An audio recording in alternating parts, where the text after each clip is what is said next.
Is it okay for you? Yes, we see your presentation. Yeah. Okay. Okay. Good morning, everybody. Okay.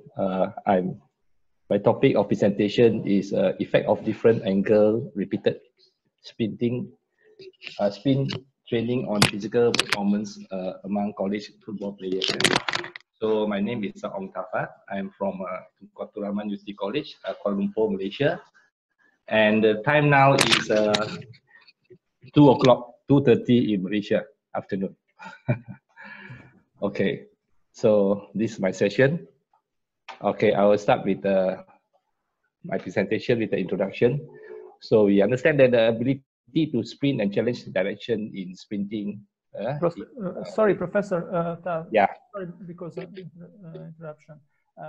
Can you share your presentation? We don't see you. We see your desktop, I think, something.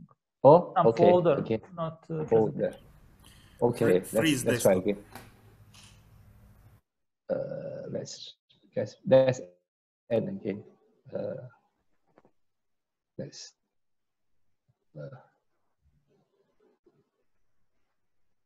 Okay, again. Let's try again.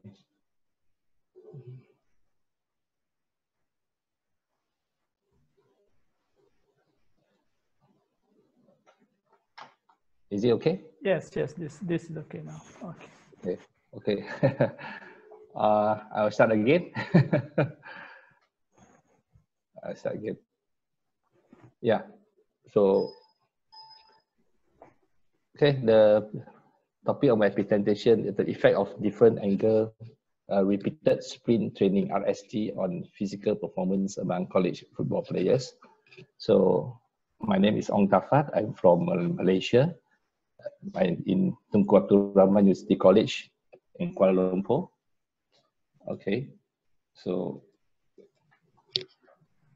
as an introduction, we understand that the ability to sprint and change direction while sprinting is very important. Okay, let me see, I have a problem here. Okay, yeah, so for soccer, these are related to the repeated sprint ability. And what is a repeated sprint ability? It is known as the ability to perform series of best possible average sprint performance with short recovery periods. And more specifically, Muzika have defined RSA as the ability to perform short duration sprint for 6 seconds with a short recovery time. Okay, there is more specific definition. So from the physiological point of view, RSA is a complex quality that relates to motor unit activation, neural drive, and oxidative capacity. Anyway, in order to improve RSA, researchers and coaches have begun to look into designing training program, specifically for training this one, repeated sprint, and based on the principle of specificity in training.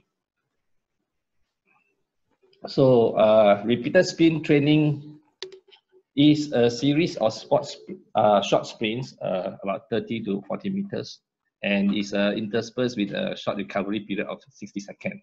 So it was from previous research, it shows improvement in many of the components in football, such as agility, power, and speed. So now, in addition, it was found that high intensity running with change of direction is a key element in football matches. So you have to think about the change of direction. That is the main point of the study here. So that's why this is RST, COD, change of direction, is considered a highly specific stimulus for football training. And several studies have shown that, okay, RST is very important, yeah, for the training. And okay, so now what's the statement of problem of the studies? Yeah, so in order to get a optimal effect of the training, so we are trying to look into what are the strategies that can help in the repeated spin training.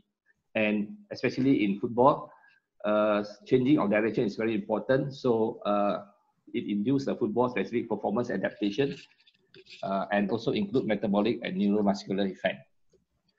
So from recent studies, they've done some tests, okay?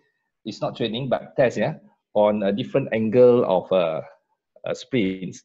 And these are the few changes that they are looking into the change of direction of, this is 0 degrees, 45 degrees, 90 degrees, and 135 degrees. So this is by Bouchard et al.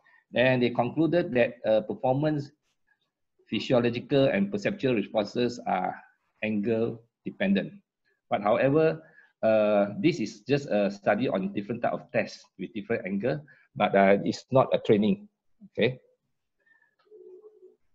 So it's also found that the frequency of change of direction, how many times you change your direction in a training, can bring a great enhancement in physical performance, such as agility and explosive leg power.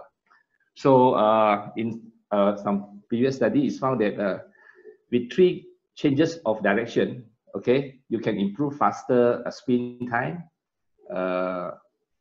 mean spin time, agility, okay, in athletes, and also 90 degrees, although it's not as good as 180 degrees.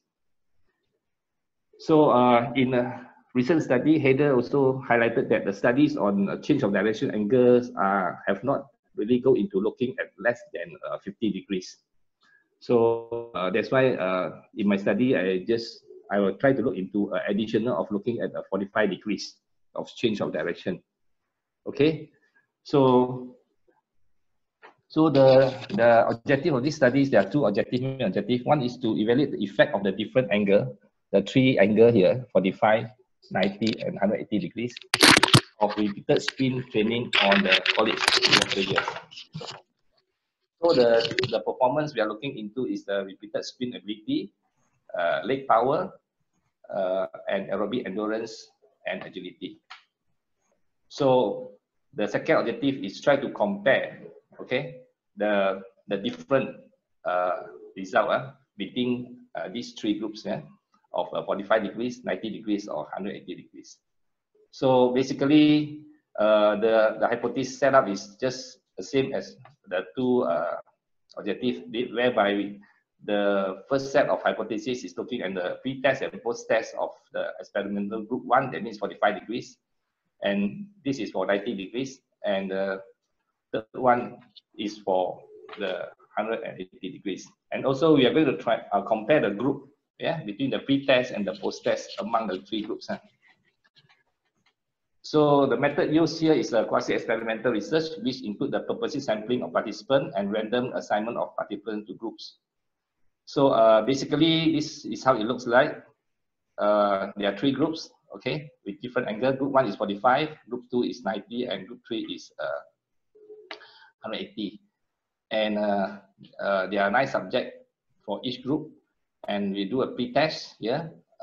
This one, repeated spin ability test to test the RSA, and the lead test, okay, for the aerobic capacity. This one agility test, and this is the jump test for the power. Okay, so the intervention is 7 weeks. Okay, and they have also these are in a group of people or players in the same team. So they are having a regular football training as well, and there's a post test for the training also after the 7 weeks. So selection of subjects, actually there are 27 of our university football players, and you have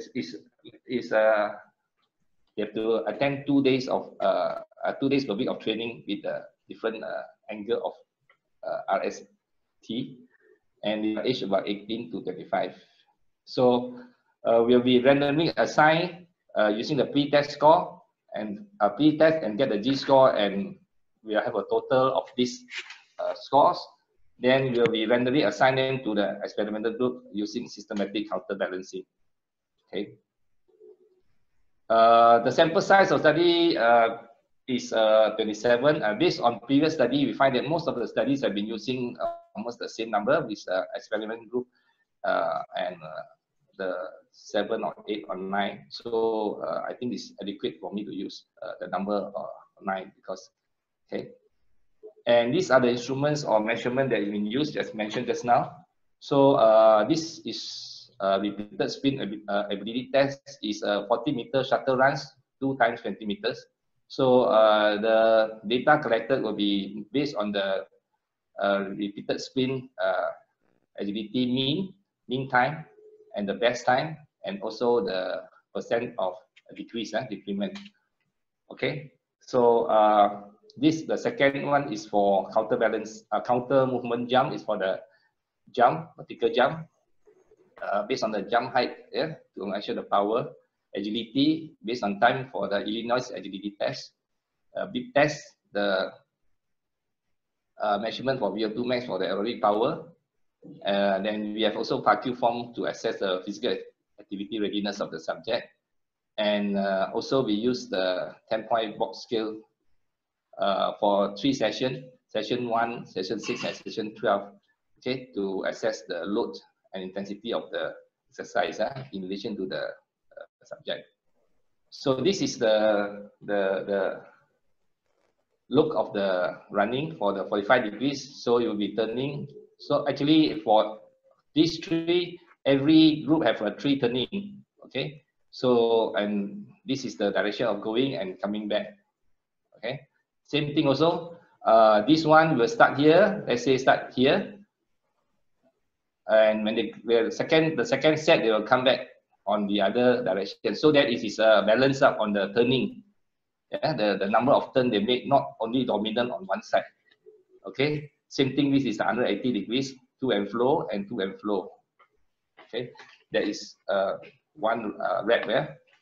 So the number of rep, right, just now is 40 meters. Yeah, you look at that, it's all the 40, 10, 10, 10, 10. Okay, and also almost 10 or 10. Yeah, so the 40 meters. So repetition, 6 times repetition. The rest between is 20 seconds, and one set is 4-minute rest. So they are going to do 3 sets. So the angle are different for different group, and the number of direction are the same for all the groups. Okay. So this training program is adapted from McPhail 2017. So the procedure, okay. So it's as normal, we do send a parking form to get the consent form and backup information, and conduct a pre-test on the weight, height, and we do warm up before we do the pre-test.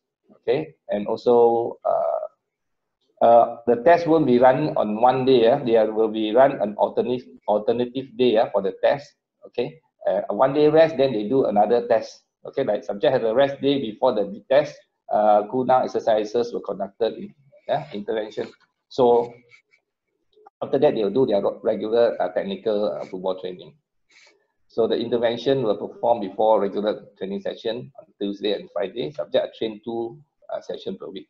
So altogether, 7 weeks will be 14 sessions. So the post-test will be done as the same procedure as the pre-test. So the data analysis will be using the SPSS window version 23. Descriptive statistic will use mean, standard deviation, maximum and minimum value to report the basic data, and also the influential statistic will be using pair sample t-test to compare the pre and post test before and after the training, and also one-way ANOVA to compare among the groups, the result of among the groups. So this will be the results. Basically, these are the group 1, group 2, group 3 result. This is a demographic or the background. So it's more or less they are almost the same. Yeah. So the year of participation is about 6 to 7 years. Yeah, quite the same. Okay, this is for the repeated sprint RSA test. Yeah, so we are looking into two things, actually 3. One is the mean time. That means the total of the mean time.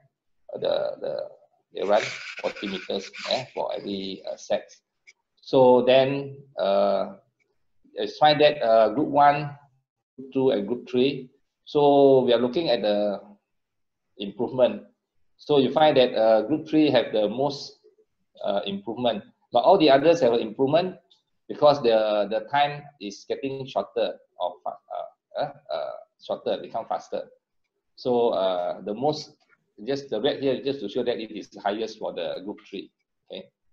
So as for the best lap time, all also have showing improvement, but group 3 will show the highest compare among the 3 groups. Okay. And we are looking into the agility. Okay. So the individual agility test found that the group 1, that is the 45 degrees one, have the most improvement, percentage of improvement, although the others are also having improvement. And we are looking at the jump, the power, the leg power. So we find that group 3, that is the 180 degrees one, have the highest compared to the others.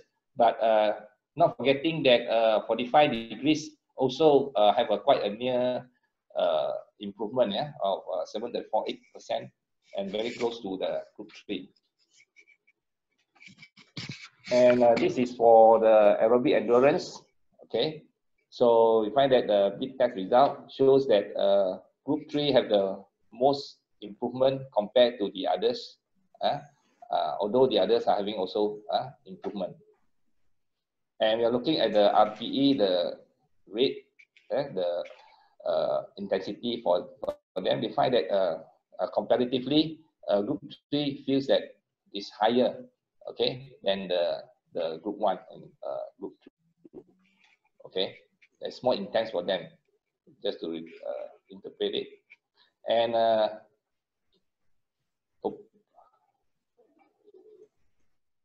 sorry, something went wrong here. Okay, so something went wrong. Okay, so look at the comparison. Okay, comparison between the pre and post test with for the 45. Just now, I think I missed the 45. I think something wrong with the PowerPoint here. I'll come back later. Okay, so we find that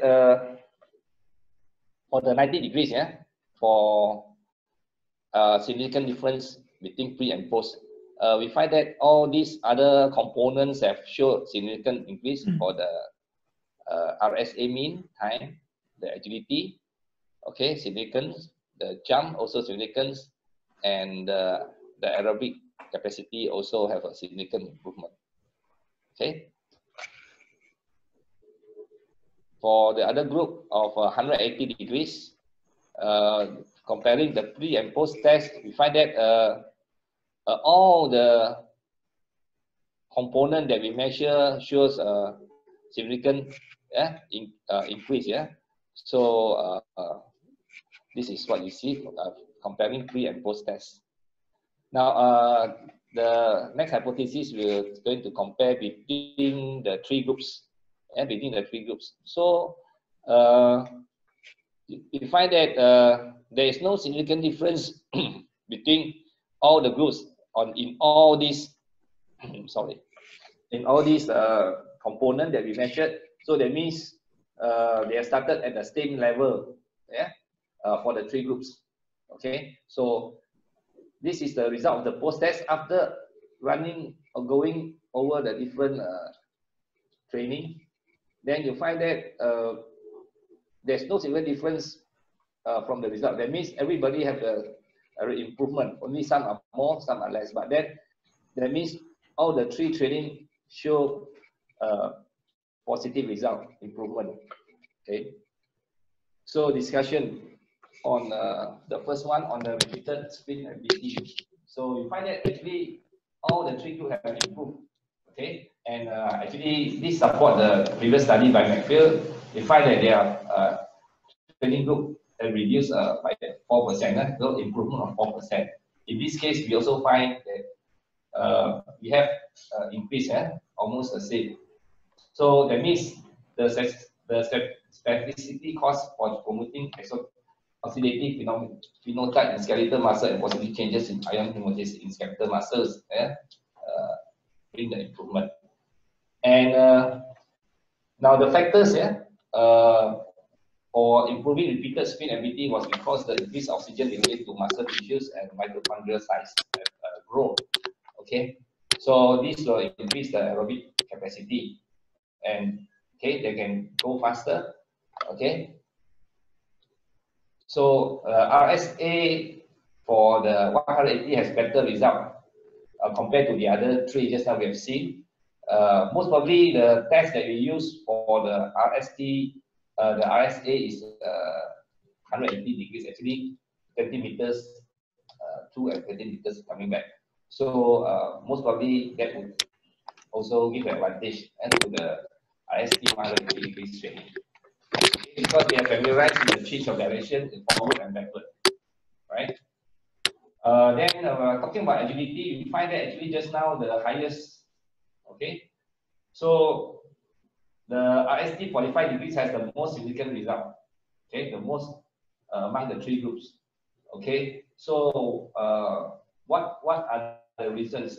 So as we can see, the 45 degrees, the angle of change are more in a direction. So this might help them to improve or adjust the strike characteristic to maintain the body dynamic during agility test, for the Illinois agility test during the turn. So most probably this helps them to perform better in the agility test. What about the jump height? So jump height actually all have improved quite high, quite good. Okay, so we can explain by looking at when we are doing a turning change of direction, you will find that they are stopping and running. Actually, in this sense, this also helps to build up the muscle, the power, strength to decelerate and re-accelerate. So this will indirectly have already improved on the power, the leg power. Okay, so the braking and the acceleration force. Yeah, and in this study, we using quite a bilateral adaptation because they are turning different angle and the number of turning right and left is quite the same. So there is advantage that we are, and in this study we have three change of direction. Most studies have done on the two turning. Okay, so aerobic endurance. For aerobic endurance, previous study used the IST 180 degrees showed a 6 to 7% increase. And for IST 90 is about 1 to 2%. But in this study, we found that we have a better increase in 180, and also for even 45 degrees and 90 degrees, also more than the one that we had before. So this helps in actually the running, the turning, also the distance. Also helps in the oxygen delivery to the muscle tissue, so that can improve the maximal aerobic capacity. So these are other findings that we have found and recommend. So in terms of intensity, the mean RPE in group 1 was the lowest, and the group 3 was the highest. So like just now we've seen in the result. So actually the 45 degrees group take lesser time to finish, I mean faster, followed by 90, and with 180 will take a longer time to finish. So this could be because the running distance, although the same, but then the running of the 180 may be more fatigue, more difficult for them. That's why they have a slower rate, or take a longer time for them to finish a training session.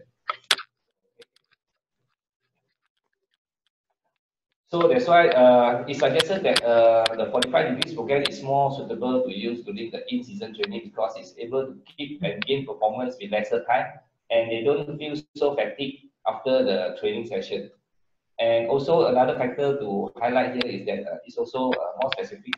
It shows a better agility result with the 45 degrees.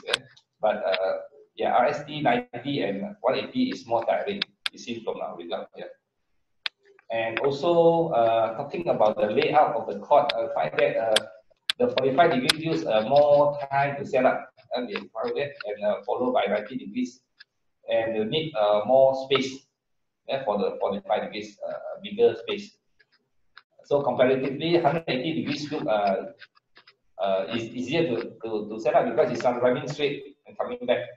Okay, so so that's why we are just to highlight here that it will be difficult for coach to use the 45 degree program when the size of the training area is limited, like futsal court, okay, or if there's a lot of people in a small area, then it will be quite difficult, right, to run it. Okay. So as a conclusion, all three different angle RST program are able to improve the performance of athletes. And then we find that RST 180 degrees program show most improvement in the repeated sprint ability, aerobic capacity, and leg power. Whereas the 45 degrees angle show the most improvement in agility. Okay, so so this study support the previous study by Bushian et al.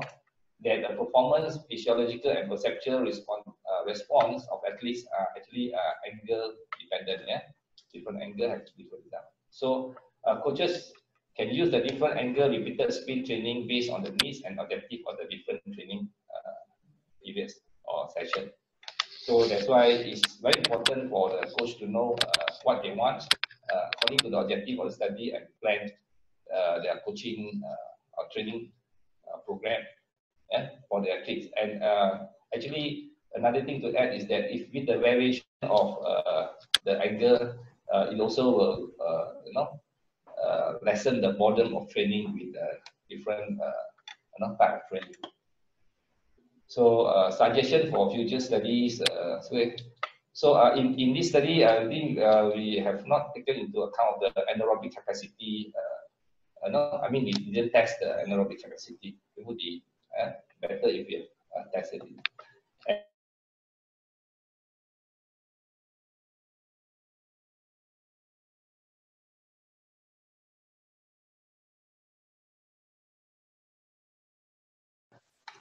Okay. Thank you very much. Thank you, Professor Fatt, for a very interesting presentation. Yeah, sorry. I'm asking participants to start discussion with asking questions. If you have questions, please hit raise button and I will turn off your microphone.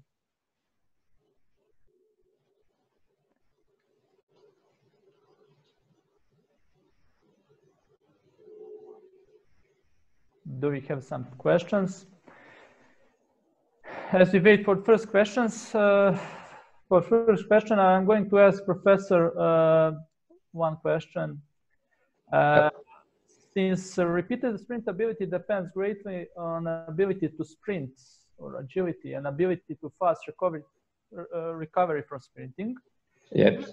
Do you think that speed or agility training plus high intensity aerobic training could provide valuable adaptation for repeated sprint ability performance? Yeah, yeah, definitely it is related when you're doing on high intensity, repeated, I mean training. It will help in this case. I'm looking at the repeated sprint training because it can not only improve one component, but there are other components that can be enhanced, rather than sometimes you only do certain type of training. They are more specific, like plyometric is maybe it's only more of the power, I mean more specific for the power, but this type of training it is have a it's only running, but then you have other components that come into play that I think is very suitable for football when there's a change of directions. Is very important during the games. Yeah. Okay. And something about periodization of these two methods that you applied. Do you think that these three methods should be periodized at a different time during preparatory periods? Oh yeah. That's what I mentioned just now. From the result that I based on the result that we have seen then from here, I think the 180 is to be for the pre-season, the early conditioning period is the period. Then when you go into a more specific, the second part of where you want to build on agility, maybe the 45 degrees will be more prominent in looking into it. So because if you look at just now, then you find that 180 degrees training is more tiring. So when you want to go into the second phase of training, you can use the 45 degrees training, but you still can do some other tactical training because it's not so tiring compared to the 180 degrees. So yeah. Okay, thanks, Professor. Yeah, thank you very much. Welcome. So stay safe and healthy at home, everybody. Thank you.